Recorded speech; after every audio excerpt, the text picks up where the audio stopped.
அனைவருக்கும் வணக்கம். நான் உங்கள் நெடுமாறன் ராஜாங்கம். இந்த வாரம் திரைக்கு வந்திருக்கக்கூடிய கங்குவா திரைப்படத்தை பற்றி தான் இன்னைக்கு நம்ம வந்து பார்க்க போகிறோம். கங்குவா திரைப்படத்தை வந்து டைரக்ட் பண்ணியிருக்காரு டேரக்டர் சிவா. இந்த படத்துக்கு இசையமைச்சிருக்காரு தேவி ஸ்ரீ பிரசாத். இந்த படத்துடைய முக்கியமான ஸ்டார் கேஸ்டிங்காக சூர்யா, சிவகுமார், பாபி டிலோ, தேஷ் பச்சானி மற்றும் பலர் வந்து நடிச்சிருக்காங்க. கங்குவா திரைப்படத்துடைய ஒன்லைன் என்ன அப்படின்னு சொல்லிட்டு பார்த்தீங்கன்னா, ஃபான்சிஸ் வந்து ஒரு மர்டர் பண்ணிடுறாங்க. அந்த மர்டர் யாரும் பார்க்கல அப்படின்னும் போது ஒரு குட்டி பையன் பார்த்துறான். அந்த குட்டி பையனை யாரையும் சொல்லக்கூடாது அப்படின்றதுக்காக கடத்தி கொண்டு போகும்போது திடீர்னு ஃபிக்ஸ் வந்துடுது. ஃபிக்ஸ் வந்த குட்டி பையனை வந்து ஹாஸ்பிட்டலில் சேர்த்து நம்ம கிளம்பலாம் அப்படின்னு நினைக்கிற ஃபான்சிஸ் வந்து போக முடியல. ஏதோ ஒரு பந்தம், முன் ஜென்ம பந்தம் வந்து அவர் வந்து தடுக்குது. அது எதனால் அப்படின்றத நமக்கு வந்து கதையில் வந்து சொல்ல வராங்க. அண்டு கங்குவா எனக்கு ஒரு நல்ல பீரியாடிக்கல் வார் ஃபிலிமை வந்து பார்த்த ஒரு ஃபீல் வந்து எனக்கு நிஜமாலே இருந்துச்சு. ஒரு நல்ல ஒரு ஃபீலோட தான் வெளியே வந்து வந்தேன். எனக்கு டிசப்பாயின்மெண்ட் இல்லவே இல்லைன்னு தான் நான் சொல்லுவேன். அண்ட் கங்குவா பற்றி இன்னும் நிறைய விஷயங்கள் வந்து அப்படியே உங்ககிட்ட சொல்லணும்னு நினைக்கிறேன். முக்கியமாக கங்குவாவுடைய விஷுவல்ஸ் ரொம்பவே நல்லா இருந்துச்சு.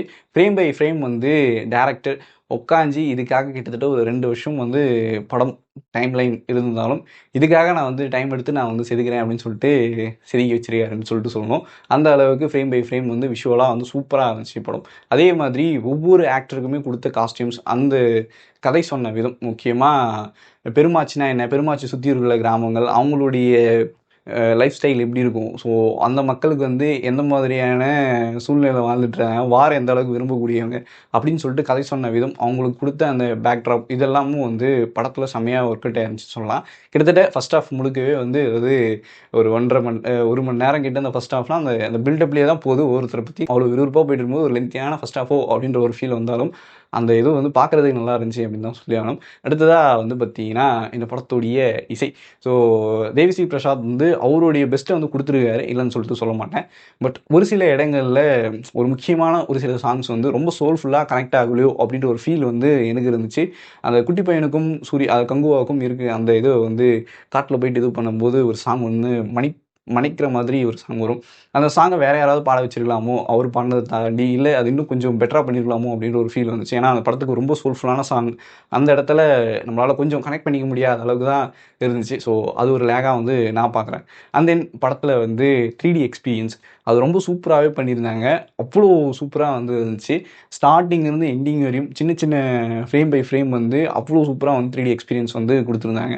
இதுக்கு முன்னாடி இந்தியன் படத்தில், இந்தியாவில் வந்து கூடிய படத்தில் 3D லெவல் இந்த அளவுக்கு இருந்திருக்குமான்னு தெரியாது.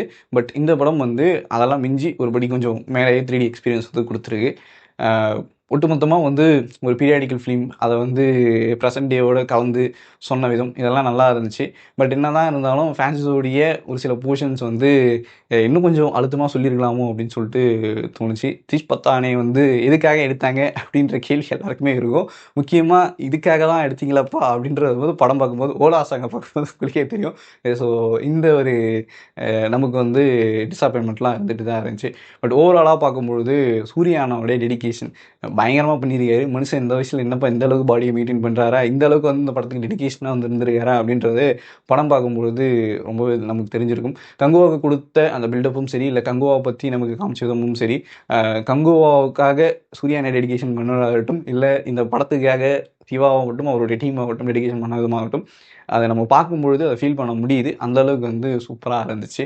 ஸோ ஓவராலாக எனக்கு வந்து ஒரு நல்ல படம் பார்த்த ஒரு ஃபீல் தான் வந்து இருந்துச்சு. அதாவது வார் பேஸ் ஒரு பீரியாடிக்கல் ஃபிலிம் வந்து ஒரு நல்ல படத்தை வந்து கொடுத்துருக்காங்க அப்படின்ற ஒரு ஃபீல் தான் இருந்துச்சு. ஸோ உங்களுக்கு கங்குவா எப்படி இருக்கே அப்படின்றது வந்து கீழே வந்து கமெண்ட் பண்ணுங்கள். அன்பான ஃபேன்ஸ் வந்து கிட்டத்தட்ட எதற்கும் துணிந்தவன் அப்போது அண்ணனை பார்த்தது தேட்டரில், அதுக்கப்புறமா ஒரு 2 வருஷத்துக்கு மேலே ஆயிடுச்சு அண்ணனை பார்க்கல தேட்டரில். அடுத்தது அந்த சூர்யா போட்டுராகட்டும், இல்லை ஜெய்பீம் ஆகட்டும், நல்ல பேர் வாங்கி கொடுத்துருந்தாலுமே அண்ணனை தேட்டரில் பார்க்க முடியல அப்படின்றது வருத்தம் வந்து எல்லா அன்பான ஃபேன்ஸுக்குமே இருந்திருக்கும். பட் அந்த வருத்தத்தெல்லாம் கங்குவா வந்து அப்படி ஓரமாக ஒதுக்கி வச்சு வாங்க செலிப்ரேட் பண்ணலாம் அப்படின்னு சொல்லிட்டு உங்களை கூப்பிட்டு போகணும்னு நான் நம்புகிறேன். ஸோ உங்களுக்கு படம் எப்படி இருக்குது அப்படின்றத கீழே மறக்காமல் கமெண்ட் பண்ணிவிடுங்க.